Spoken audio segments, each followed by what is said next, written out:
Educa transforma. Parabéns a todas as professoras e professores. Agora é o amor, deixa o coração chamar. O Brasil tem jeito, é Lula, lá, lá, lá. A esperança agora é Lula, lá. Quero mudar o meu país. E vamos junto, agora é Lula, lá. Quero de novo ser feliz. Elas viraram um jogo que parecia perdido. Depois eliminaram a então número 1 do ranking. E agora querem o título inédito. É Brasil na final do Mundial de Vôlei Feminino contra a Sérvia. Hoje, 3 da tarde, um jogaço ao vivo na Globo. Jornal Hoje. Oferecimento Pós-Unifor. Líderes que transformam. Agora também com cursos online.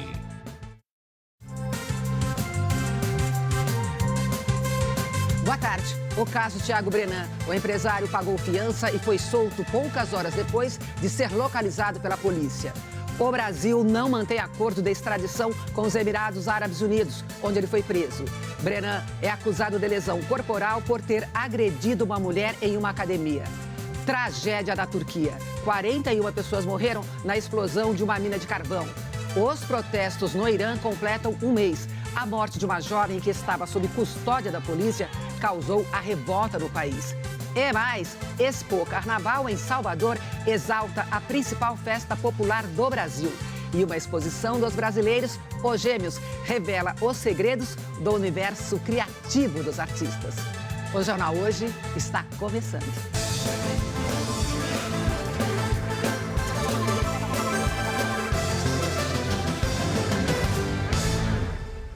O sábado começou com homenagens para Nossa Senhora de Nazaré em Belém. Milhares de ciclistas seguiram a imagem da padroeira do povo paraense pelas ruas da capital. A repórter Mônica Chagas tem as informações ao vivo. Oi, Mônica, boa tarde para você. Oi, Zileide, boa tarde para você, boa tarde a todos. Desde o dia 5 de outubro, a imagem peregrina de Nossa Senhora de Nazaré é acompanhada por multidões por onde passa aqui em Belém. Nós já mostramos várias festas que foram feitas, inclusive a principal, que foi o Círio de Nazaré no domingo passado. Hoje pela manhã teve a ciclo-romaria com cerca de 10 mil ciclistas aqui da capital e também de cidades do interior do estado. Eles vieram com as bicicletas decoradas, bem enfeitadas, para a festa da padroeira do Pará. Essa romaria começou há 17 anos, a pedido de associações de ciclistas do estado. O percurso de 14 quilômetros saiu da Basílica de Nazaré, passou por várias ruas e também avenidas da cidade e retornou à Praça Santuário, onde a imagem fica para que os devotos possam fazer orações. E é daqui onde a gente está agora. Acabou uma missa agora há pouco na igreja, na Basílica Santuário. Muitos fiéis aproveitaram esse momento para vir aqui fazer homenagens também e tirar fotos. E ao todo, a cidade tem 13 romarias que começaram no início do mês e que só terminam no dia 24 de outubro com o Recírio.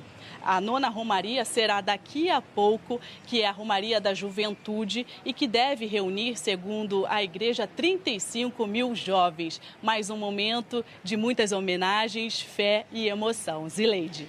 Ela merece todas essas homenagens. Mônica, obrigada, bom trabalho para você. Um encontro no norte do país reforça a importância da arte produzida por mulheres indígenas Macuxi. Uma troca de experiências com comunidades indígenas do Pantanal de Mato Grosso do Sul. Cercada pelas serras da terra indígena Raposa Serra do Sol, a 200 quilômetros de Boa Vista, está a comunidade Raposa 1, reconhecida pela arte centenária da produção das panelas de barro do povo Macuxi. As mulheres são as grandes artesãs desse legado indígena. Já tenho meus filhos que já fazem parte do meu trabalho. Aí eu já tenho minha primeira netinha que também já faz parte do trabalho. A cultura e as crenças do povo Macuxi resistem em tudo. Na reza e na arte. E pela primeira vez, as indígenas de Roraima encontraram outras colegas de ofício. Mulheres Terena e Caduel, do Pantanal, de Mato Grosso do Sul, também ceramistas produtoras de panelas de barro. É um símbolo do dia a dia da etnia Cadiuel. Então, para mim é uma honra, né, de poder estar aqui, né, essa oportunidade de me poder estar aqui representando a minha cultura. Com as mãos cheias de arte, os grupos aprendem novas técnicas e descobrem parcerias. Esse encontro ele traz muita riqueza, primeiramente, né, os saberes dos indígenas que existe aqui no Brasil. Por 6 dias, 50 indígenas tiveram um encontro com realidades diferentes. Uma oportunidade de conhecer um pouco mais sobre a história de povos que vivem longe, mas com culturas bastante parecidas. Nessa mesa de conhecimento ancestral, 3 etnias, Macuxi, Cadiuel e Terena, dividem o conhecimento. Aprendem com as diferenças, mas principalmente se fortalecem pelas semelhanças. A gente espera que isso, né, facilite essa, digamos assim, essa sinergia e crie coisas novas, né, dessa experiência da produção da panela, da cerâmica, né? Então eu acho que essa é a intenção de deixar que elas, né, entre elas troquem, aprendam, né, e assim eu acho que gere um movimento de ebulição, digamos assim, cultural e étnica, que eu acho que favorece a todos. Eu vou aprender e vou levar a minha experiência para poder mostrar lá para a minha comunidade como que é o trabalho daqui. As lideranças das comunidades já organizam outra viagem. Dessa vez, quem mora na terra indígena, em Roraima, vai até o Pantanal de Mato Grosso do Sul. Será um momento para aprender sobre a história dos povos indígenas. Foi reaberta hoje de manhã a passarela de acesso dos turistas ao principal mirante das Cataratas do Iguaçu. Vamos até lá falar com o repórter Maurício Freire, que tem os detalhes para a gente. Boa tarde, Maurício.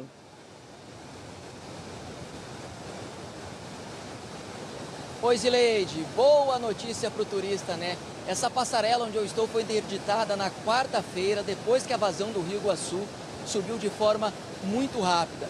Nós mostramos no JH que esta semana a vazão das cataratas passou dos 16 milhões de litros de água por segundo, 11 vezes acima que a média.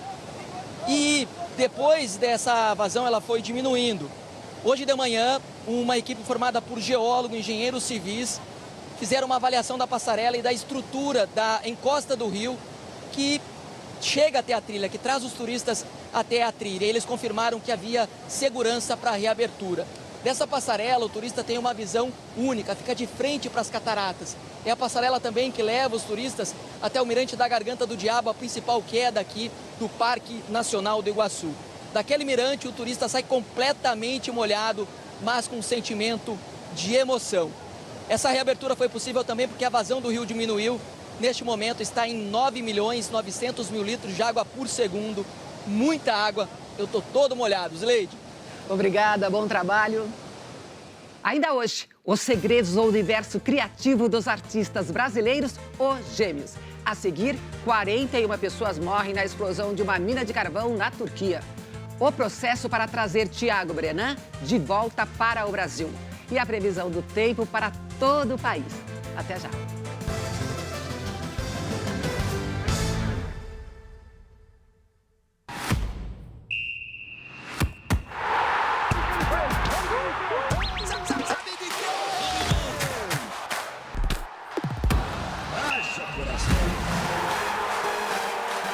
Vai ter emoção até o fim.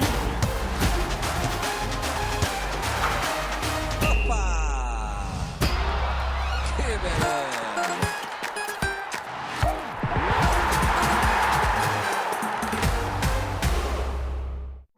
Você conhece o Para Quem Doar? É um espaço que liga quem se importa com quem faz. Funciona assim. Tem gente que quer doar e não sabe como. Tem gente que já ajuda muita gente e que pode fazer mais com a sua doação. Todo dia, nosso papel é juntar todo mundo. São muitas causas importantes e urgentes.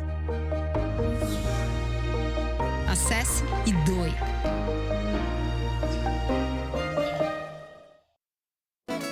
Olá! Domingo no Nordeste Rural vamos ensinar a fazer um pirão de ovos caipiras. É muito fácil de fazer, saboroso e nutritivo. Os detalhes dessa receita eu te conto domingo cedinho, depois da Santa Missa. Esse é o LED, Plano Educação para o Brasil. Prêmio LED, no valor de 200 mil. Para todos os estudantes e todos os educadores, todos criadores e empreendedores. Tem que inovar e abrir a sua mente. Mostra que sabe pensar e fazer diferente. 6 projetos escolhidos cuidadosamente. As inscrições estão abertas, você pode ir em frente. LED, Luz na Educação para o Brasil. Prêmio LED, Luz na Educação para o Brasil.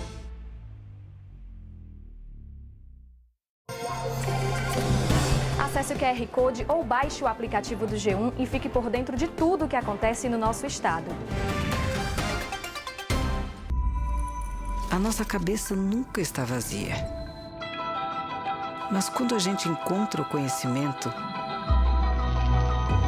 ela se transforma. Mapeamos a atividade cerebral dessas pessoas enquanto assistiam o canal Futura, para mostrar como o conhecimento pode ser encantador. Futura, com a Fiesp, o SESI São Paulo e o Senai São Paulo, há 25 anos, despertamos futuros. Hoje... Então, meu filho, fez o que tinha que fazer? Tá encomendado, mãe. Zé Paulinho vai voltar pro inferno de onde ele nunca deveria ter saído. Mar do Sertão.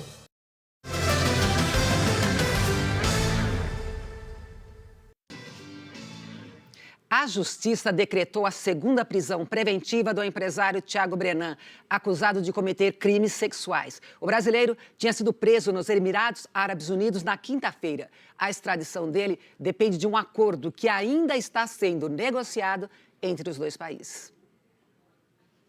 Thiago Brenan foi solto poucas horas depois de ser localizado pela polícia nos Emirados Árabes Unidos. O empresário passou por uma audiência na Justiça, pagou fiança e vai responder ao processo em liberdade. O valor da fiança não foi divulgado.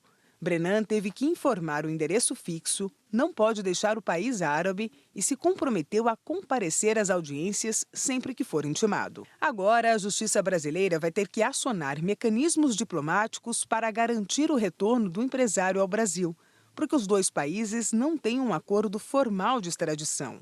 No ano passado, a Câmara dos Deputados aprovou um decreto legislativo de um acordo com os Emirados Árabes Unidos, mas o texto não entrou em vigor porque também precisa ser aprovado pelo Senado e sancionado pelo presidente da República.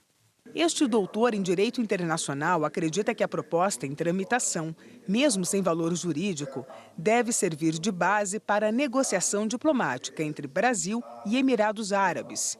Ele acredita que eventuais diferenças no tratamento jurídico de crimes contra mulheres devem ficar em segundo plano. Para ele, o que vai prevalecer é o interesse das autoridades brasileiras na extradição. Você tem interesses de Estado que provavelmente vão prevalecer, um acordo que já foi feito lá atrás, que está apenas esperando um procedimento para a sua ratificação, né? E uma situação, eu diria, insustentável diante da quantidade de atitudes ilegais e que são claramente imputáveis ao indivíduo na esfera penal, né, que torna a situação claríssima, me parece, aí, para que o Emirados Árabes Unidos dê prosseguimento ao pedido extradicional feito pelo Brasil. O pedido de cooperação jurídica internacional deve ser feito pela mesma juíza responsável pela prisão de Thiago Brenan. O planejamento da extradição costuma ser feito pela Polícia Federal após a autorização judicial. Não há prazo para o processo ser concluído. Até lá, as autoridades dos dois países continuam dialogando. A Polícia dos Emirados Árabes será acionada caso haja qualquer risco de fuga. Em agosto, o Fantástico revelou com exclusividade um vídeo que mostra Thiago Brenan agredindo a empresária e atriz Helena Gomes numa academia de ginástica em São Paulo. Brenan deixou o Brasil em setembro, quando o Ministério Público de São Paulo ofereceu denúncia à Justiça pelas agressões. Ontem, a Justiça de Porto Feliz, no interior paulista, aceitou uma nova denúncia do Ministério Público contra ele e decretou outra prisão preventiva. Brennan também foi acusado de ter cometido 9 crimes contra uma mulher, que foi forçada a tatuar as iniciais do empresário. A defesa de Thiago Brennan disse que não tem nada a declarar. Os protestos pela morte de uma jovem que estava sob custódia da polícia no Irã completam um mês neste fim de semana. E a violência policial vem sendo duramente criticada pela comunidade internacional. A correspondente Carolina Cimente está em Nova York e acompanha o assunto. Boa tarde, Carolina. Boa tarde, Zileide. Boa tarde a todos. Olha, Zileide, o presidente americano Joe Biden fez uma declaração, se colocou ao lado das mulheres iranianas. Ele falou num evento na Califórnia ontem e disse que as mulheres iranianas deveriam ter o direito de vestir, de usar a roupa que quiserem e pediu aos líderes iranianos que coloquem um fim na repressão policial. Segundo organizações de direitos humanos, pelo menos 200 pessoas já morreram durante os protestos no país. A Anistia Internacional denunciou que entre os mortos há 23 crianças. O governo do Irã, que controla a mídia do país, nega que o número seja tão alto. Além disso, há uma série de denúncias de abusos policiais. A rede de televisão britânica BBC mostrou um caso de assédio sexual de um policial a uma manifestante que estava sendo presa. E os protestos, no último mês do Irã, já são considerados o movimento mais importante do país desde a Revolução Islâmica de 1979. Um país em ebulição. Os protestos pelos direitos das mulheres já tomaram pelo menos 80 cidades iranianas no último mês, mesmo com a dura repressão policial. O acesso à internet no Irã está restrito, controlado pelo governo. Mas isso não tem impedido que a população se organize para ir às ruas. Analistas internacionais acreditam que as manifestações estão longe do fim. O rosto de Mahsa Amini já é conhecido no mundo. A jovem de 22 anos morreu enquanto estava sob custódia da Polícia da Moralidade do Irã. Ela foi detida por, supostamente, usar de forma incorreta o hijab, um véu islâmico que cobre o cabelo das mulheres. A família denuncia que Mahsa foi espancada e o governo do Irã diz que ela teve um mal súbito. Os protestos no país e em várias outras regiões do mundo são liderados por mulheres. Em apoio ao movimento iraniano, muitas cortaram os cabelos em nome da liberdade e queimaram véus. Em uma universidade da capital, Teherã, alunas se reuniram para pedir que o presidente Ebrahim Raisi saísse do campus. Ele tinha acabado de fazer um discurso condenando os protestos. O Ministério da Defesa do Reino Unido afirmou que a corrupção dentro do exército de Vladimir Putin está atrapalhando a ação das tropas russas na guerra da Ucrânia. A nossa correspondente na Europa, Bianca Routier, tem as informações. Oi, Bianca, boa tarde. Boa tarde para você, Zileide, boa tarde a todos. Veja só que situação impensável. Além de apontar o dedo para a corrupção endêmica e a logística precária da Rússia, fatores que estariam por trás, das causas aí do desempenho abaixo do esperado na Ucrânia, a inteligência britânica afirmou também que muitos reservistas russos convocados para a guerra provavelmente estão tendo que comprar seus próprios coletes de proteção. O preço desses coletes em território russo quase quadruplicou em 6 meses. Por outro lado, a Rússia está fazendo adaptações técnicas em aeronaves militares belarussas, modelo Su-25, para que elas possam transportar armas nucleares.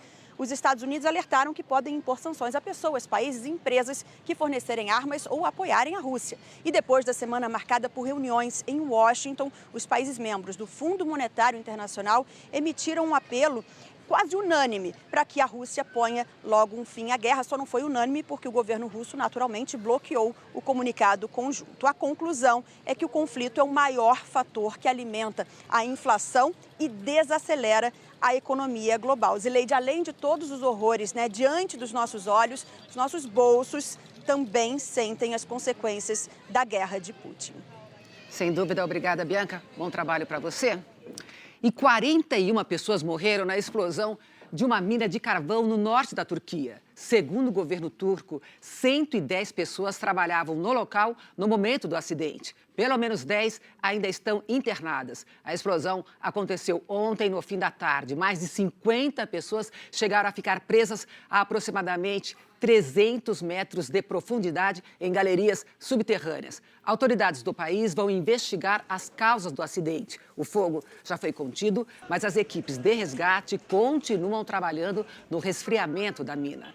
Grande parte do sudeste da Austrália está blindada por causa das chuvas torrenciais que atingiram o país no último mês. Milhares de pessoas tiveram que sair de casas e mais de 340 estradas estão fechadas. São 3 estados atingidos: Vitória, Nova Gales do Sul e a Tasmânia, onde estão localizadas cidades como Sydney e Melbourne. As regiões estão sob alerta de emergência para inundações. Segundo o governo australiano, em algumas áreas, a água continua a subir e, por isso, há pelo menos 500 casas interditadas.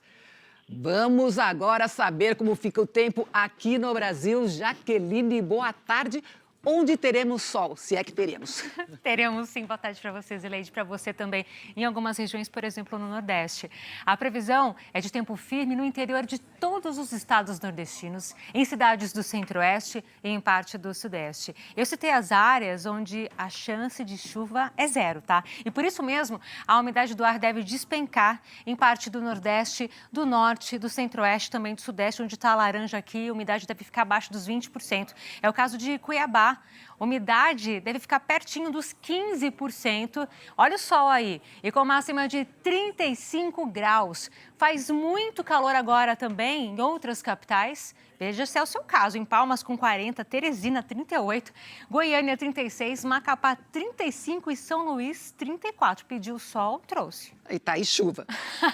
Em grande parte do país. Aqui em São Paulo, gente, olha só, garoa. E aquela garoa o dia todo, a tarde toda, com 22 graus, o tempo não vai abrir, não. No Rio, a chuva pode apertar um pouco mais e dificilmente o sol vai aparecer para vocês aí também. Agora faz 28 graus. E essa é a mesma previsão de chuva que pode apertar para o Espírito Santo e também para áreas de Minas Gerais. Previsão de pancadas isoladas do sul da Bahia até o Maranhão, em parte do norte do Centro-Oeste. Chove no sul também e o alerta é de temporal para o leste de Santa Catarina e do Paraná. Na BR-277, rodovia que dá acesso ao litoral paranaense, houve queda de barreira por causa das fortes chuvas dos últimos dias. A pista está interditada na altura do quilômetro 42 em Morretes, sentido litoral. Pedras enormes desprenderam e chegaram a atingir aquele caminhão que a gente viu ali, mas ninguém se feriu. A região ali, o local, está sinalizado para orientar os motoristas. Até agora, 34 cidades foram atingidas pelos temporais. Foi decretada a situação de emergência em algumas cidades do Paraná. Ainda a previsão de chuva em grande parte do centro-sul por causa dessa frente fria e tem um reforço também de uma alta pressão que está mandando esse ar frio. Por isso que nas capitais do sul a temperatura está tão baixa. Olha só, Curitiba com 17 e em Florianópolis 20. Bem diferente em Brasília com 32 graus, assim como Manaus e também Fortaleza. Obrigada, bom fim de semana. Imagina, para você também e para você também. Ainda hoje, uma exposição em Salvador exalta a principal festa popular do Brasil. E a seguir, o dia dos 2 candidatos à presidência da República. A gente volta já.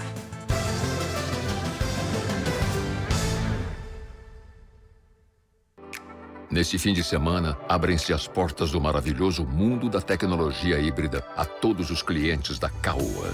Com condições imperdíveis, seu usado das marcas Hyundai, Subaru, Ford ou Caoa Chery vale 100% da tabela FIPE na troca pelo Tigo 5X ou Tigo 7 híbridos. Caoa Chery, sua porta de entrada para a melhor tecnologia do mundo. Com Bolsonaro, o combustível aumentou para o valor mais alto da história. Perto da eleição, ele começou a reduzir o preço. Mas como é uma jogada eleitoreira, a redução é temporária. E agora Bolsonaro quer que a Petrobras só aumente os preços depois do segundo turno. Ou seja, depois da eleição, essa bomba vai explodir. E os preços dos alimentos, remédios e tudo mais também. O Brasil não aguenta mais Bolsonaro. Cozinhar com amor é saber aproveitar tudo. até as oportunidades. Promoção Sazon. Concorra a R$1.000 milhões e um vale-compra de R$1.000 todo dia. Participe e ajude Sazon a encher o prato de quem precisa.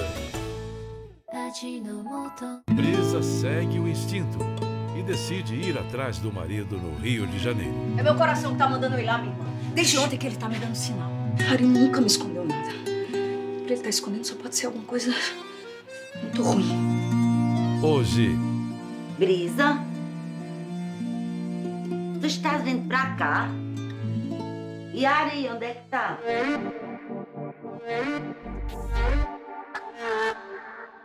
Travessia. Chegou a nova Nissan Frontier. A picape japonesa que combina força e estilo.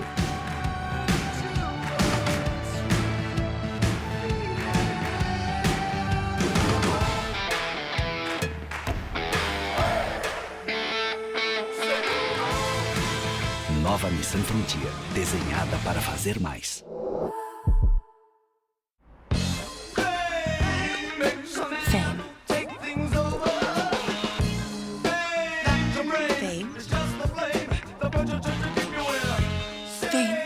A nova fragrância feminina de Paco Rabanne. Depois de ter quebrado o Brasil, Lula diz que quer voltar ao poder. Ele quer voltar à cena do crime. Está também em suas mãos evitar que a corrupção e a roubalheira voltem a comandar o país. Evitar a volta do Petrolão, evitar o fim da Lava Jato. É você que pode evitar que um preso condenado por corrupção seja solto. Se até o vice do Lula pensa assim, como é que eu vou confiar nele?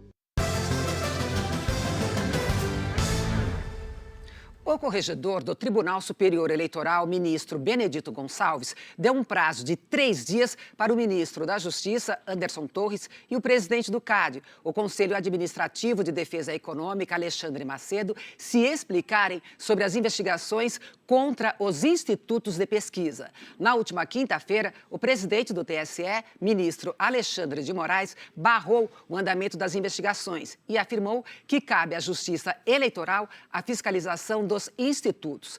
Alexandre de Moraes determinou ainda que os órgãos sejam investigados por eventual prática de abuso de poder político e de autoridade. No despacho de hoje, o corregedor eleitoral concordou com Moraes e apontou que há indícios de desvio de finalidade nos 2 casos. O inquérito da Polícia Federal foi aberto a pedido do ministro Anderson Torres. Ele recebeu da campanha do candidato à reeleição, Jair Bolsonaro, um ofício que citou a divergência entre os resultados do primeiro turno e as pesquisas divulgadas às vésperas da votação. Já na apuração aberta pelo CAD, o presidente do Conselho levantou a suspeita de que a discrepância nos números das pesquisas tenham sido intencional. Entramos em contato com o Ministério da Justiça e o CAD, mas não tivemos retorno. O presidente e candidato à reeleição pelo PL, Jair Bolsonaro, faz campanha hoje no Nordeste. Jair Bolsonaro chegou ontem à noite à capital do Piauí e dormiu no hotel de trânsito de militares.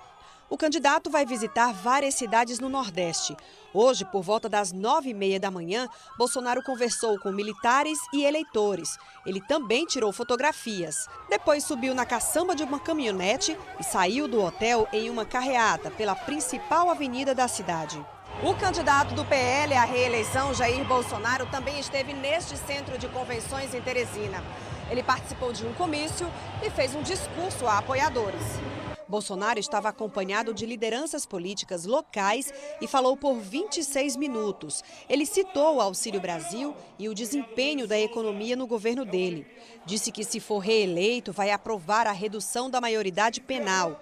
Falou da geração de energia eólica no Nordeste. Jair Bolsonaro afirmou que a produção será equivalente a 50 hidrelétricas de Itaipu. Começa o ano que vem a criação da maior geração de energia do mundo na costa do nosso Nordeste, a energia que vem dos ventos.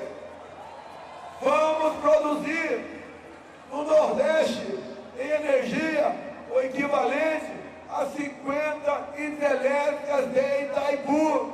A Ainda durante o discurso, o candidato do PL também se dirigiu aos prefeitos e governadores. Nós respeitamos a livre iniciativa. Não queremos Estado forte. Senhores prefeitos, vice-prefeitos, vereadores, servidores de estados e municípios, no nosso governo não houve mais atraso de pagamento de vocês. Você não atrasou folha de pagamento. Você teve recurso para investir no seu município e no seu estado. Por volta do meio-dia, Jair Bolsonaro chegou a Fortaleza, no Ceará.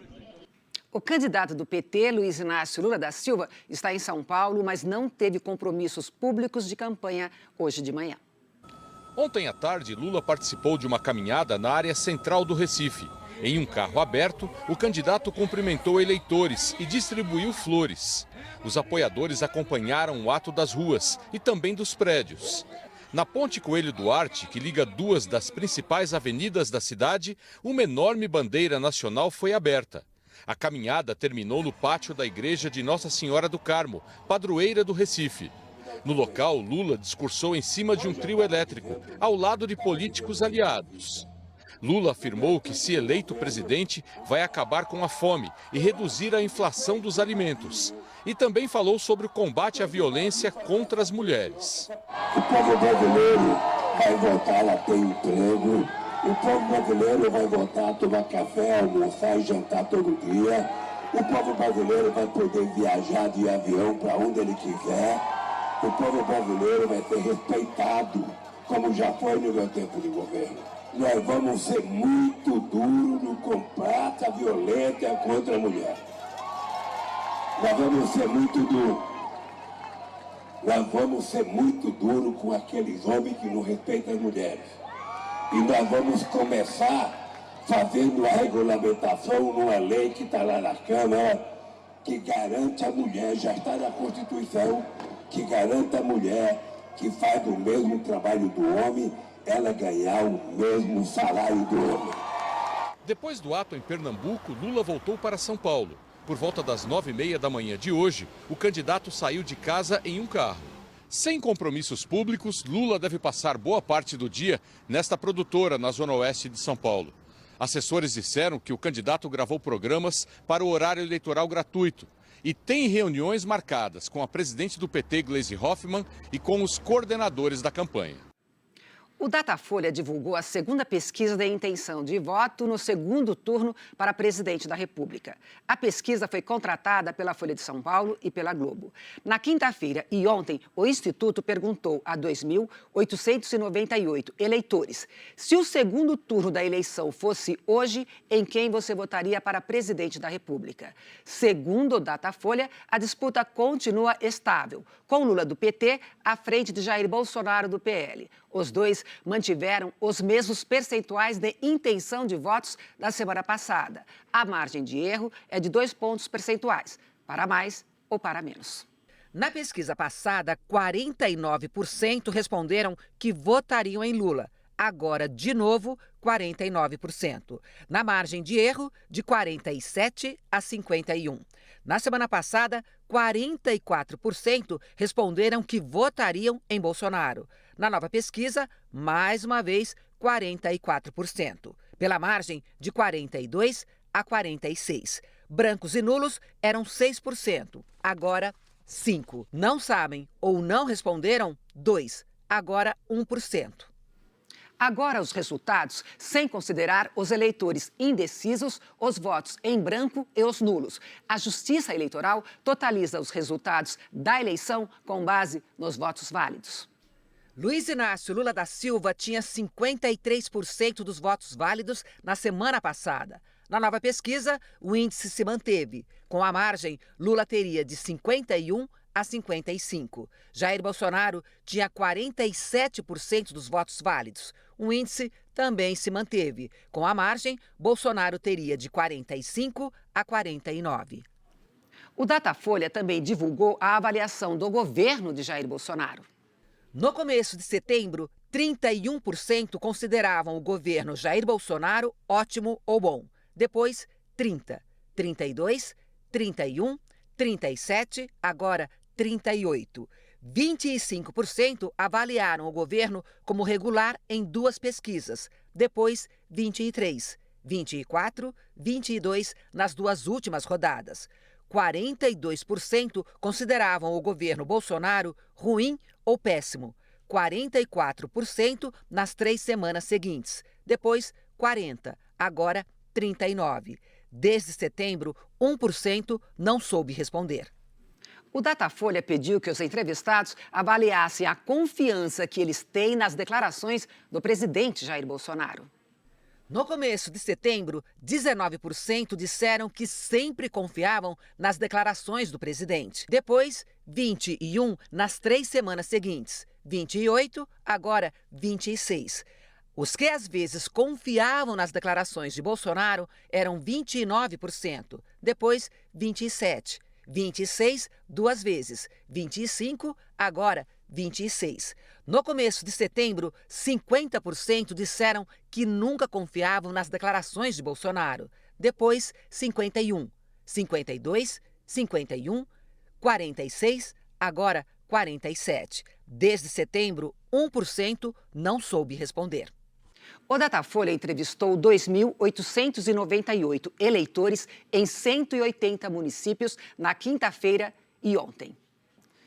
A seguir, Expo Carnaval em Salvador exalta a principal festa popular do Brasil. E uma exposição dos brasileiros, Os Gêmeos, revela os segredos do universo criativo dos artistas. Até já.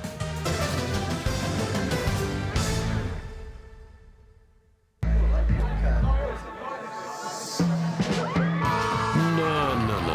Ninguém ama tudo tanto assim. Mas todo mundo ama tranquilidade. E quem ama tranquilidade, ama a Tigre, há 80 anos. Bolsonaro finge defender o cidadão de bem, mas anda com gente do mal. Flor de Lis, assassina do próprio marido. Guilherme de Pádua, assassino de Daniela Pérez. Goleiro Bruno, matou a mãe do próprio filho. Gabriel Monteiro, abusador de menor. Doutor Jairinho, acusado de matar uma criança. Assassinos, milicianos, criminosos. O Brasil não aguenta mais Bolsonaro. Ambev apresenta Economia Garantida. Você troca sua garrafa vazia por uma cheia, pagando apenas pelo líquido. É mais economia, mais cerveja para o seu churrasco. Garrafas retornáveis Ambev, o jeito mais barato de comprar sua cerveja. Beba com moderação. Vai continuar o Auxílio Brasil de R$600 pra população. Vai continuar o governo honesto que não dá moleza pra corrupção. Vai continuar a verdade vencendo a mentira com as bênçãos do Criador. Vai continuar gasolina barata, o emprego voltando pro trabalhador. Liberdade e esperança para o bem da nossa gente. Um futuro mais seguro é Bolsonaro presidente. Sabe o que vai ter na volta do Tem ou Não Tem? Uma guerra entre globais que ocupam faixas do horário diferentes da programação do Plim Plim. Raul Gazola lidera o time Travessia, novela das 9. E do outro lado nós temos Carmo Della Vecchia, que é capitão de cara e coragem. E no Sobe o Som, só se dá bem quem chuta sem medo. Você tem alguma coisa pra falar antes? Boa sorte. Hoje, mais cedo, 2 da tarde, Caldeirão com Mion. No jogo da vida, você veio pra brilhar, onde seu campo é o mundo. E esse jogo pede luz e ação. Pra planejar novos desafios. Pra criar inovações. Jogar em prol da vida. E então, vencer. Estudar na melhor, muda o jogo. Venha pra Universidade de Fortaleza e brilhe. No palco, a estrela de São Paulo. Quem? Hebe Camargo. Eu conquistei o direito de dizer tudo o que eu penso. Se é pelas eleições diretas, era uma mulher intensa mesmo, quente. Pelo povo.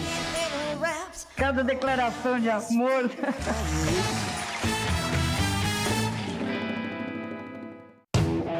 Tem jogo duro no Brasileirão e no Campeonato das Oportunidades, o Vozão entra na briga contra a zona da confusão. É duelo direto dentro do Castelão e o Vovô tem a oportunidade de sair dessa confusão e afundar de vez o Alviverde.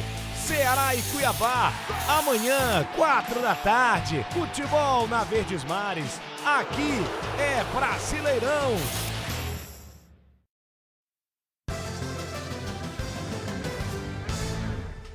Uma exposição em Salvador mostra oportunidades de negócios no universo do carnaval.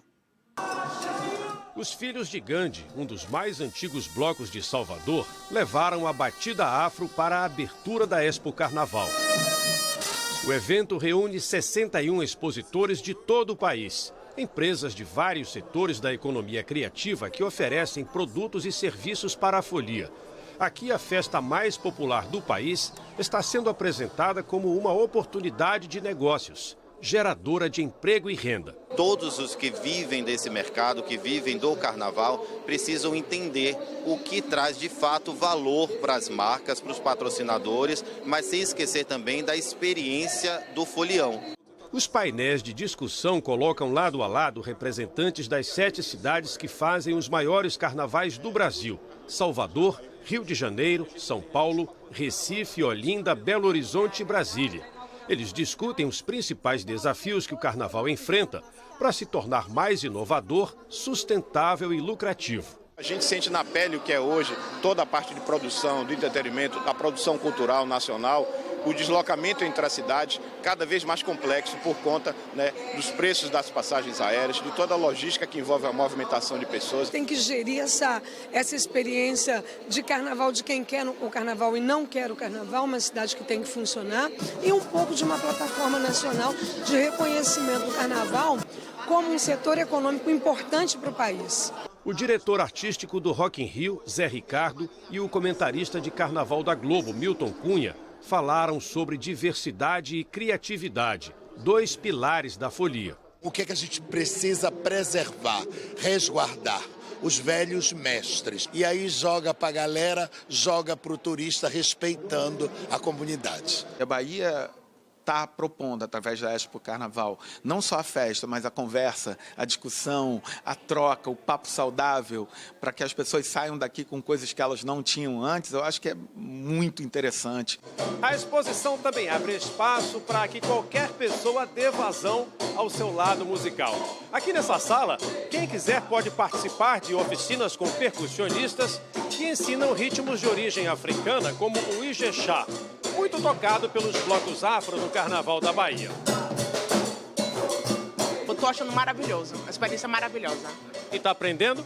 Tô aprendendo, tô aqui no papumpá, uma hora vai sair direito.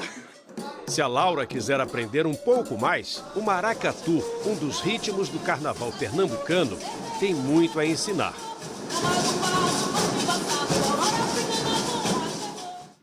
E uma exposição no Rio revela os segredos do universo criativo de 2 artistas brasileiros conhecidos mundialmente, os Gêmeos.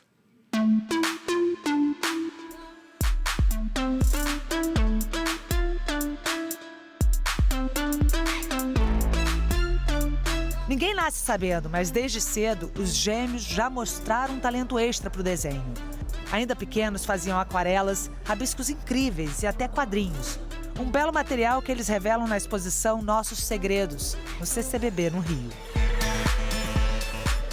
Era uma curiosidade que a gente tinha quando a gente era adolescente e que via artistas que a gente admirava e queria poder ver um caderno de desenho desse artista, ver o processo criativo dele. Maria Fernanda ama desenhar, carrega o caderno para todos os lados. Gabriel também curte, desenha muito no computador. Eles são inspirados pelo trabalho dos Gêmeos.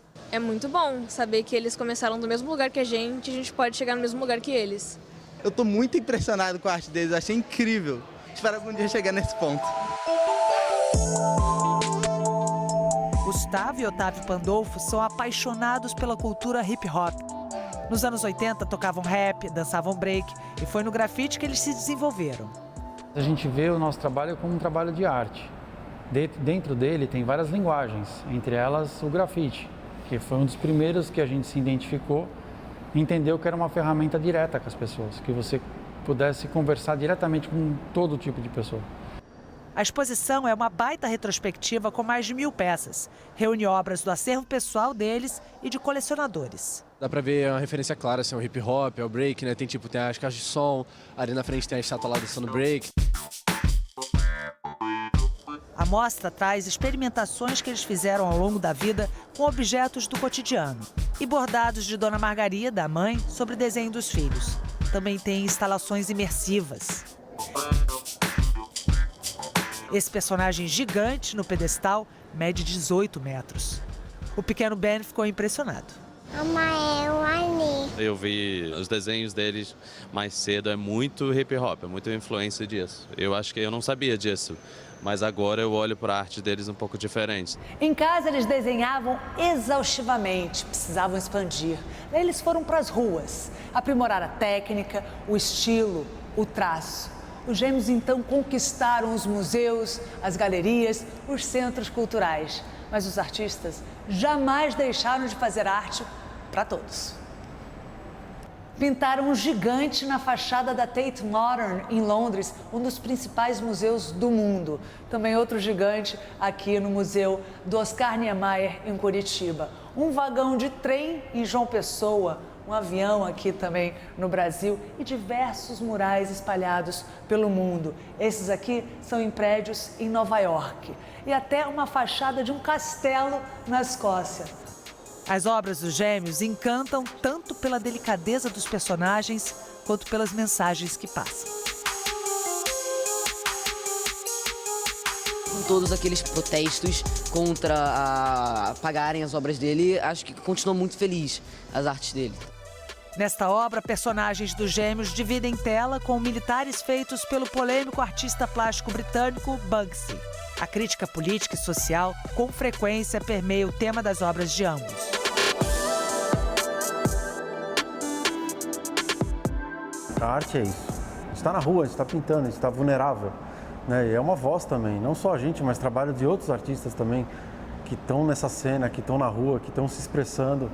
É a voz de hoje, né? O grafite tem muita força. É uma honra e um orgulho muito grande, né? A gente ter artistas como os gêmeos, né? Que trazem tantas reflexões, né? A partir da arte, para a gente entender e discutir um espaço urbano tão conflituoso como é o nosso. A bordo de uma explosão de cores e sem perder a atenção aos detalhes, o público vai longe no universo lúdico dos gêmeos. A gente viaja vendo e vai pensando em um monte de coisa e cada hora vai surgindo mais detalhes.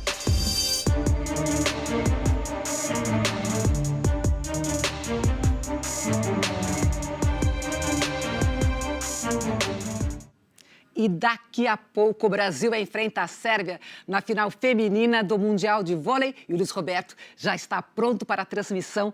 Luiz, as brasileiras estão em busca de um título inédito. Boa tarde. Oi, Zileide, boa tarde. A ansiedade está enorme, Zileide. Está chegando a hora da decisão.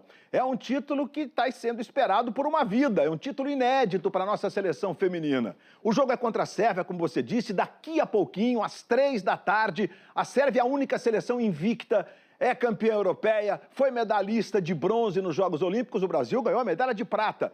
Mas o Zé Roberto Guimarães, o técnico da nossa seleção feminina, desde 2003, comanda uma espécie de reconstrução desse time. Muita experiência e, claro, gente jovem chegando. O Zé Roberto tem 4 medalhas olímpicas, 2 delas conquistadas com a seleção feminina de ouro, e além da conquista de ouro com a seleção masculina lá em 1992. Zé Roberto conduz esse time com a competência de um gigante. A gente vai ver agora imagens da Carol, a nossa central, número 4, a Carolana. Ela é a líder dos bloqueios, ninguém bloqueia melhor que ela no mundo, 57 pontos de bloqueio. Mas esse jogo também reserva um duelo especial. Gabi, a nossa capitã número 10, a 5ª maior pontuadora da competição, vai enfrentar do outro lado a Boskovic, que foi a melhor jogadora do último campeonato mundial, vencido pela Sérvia, a número 18, que é realmente espetacular, atacando ali do fundo da rede. Portanto, Zileide, é um grande duelo em altíssimo nível e a emoção está na flor da pele, Zileide. E todos na torcida com você, vai dar Brasil. Bom, a final do Mundial de Vôlei vai ter transmissão ao vivo da Globo e do Sport TV 2 às 15h pelo horário de Brasília. O Jornal Hoje termina aqui. Para rever as reportagens, basta ir ao Globoplay. Outras notícias no Jornal Nacional. Boa tarde e um ótimo fim de semana.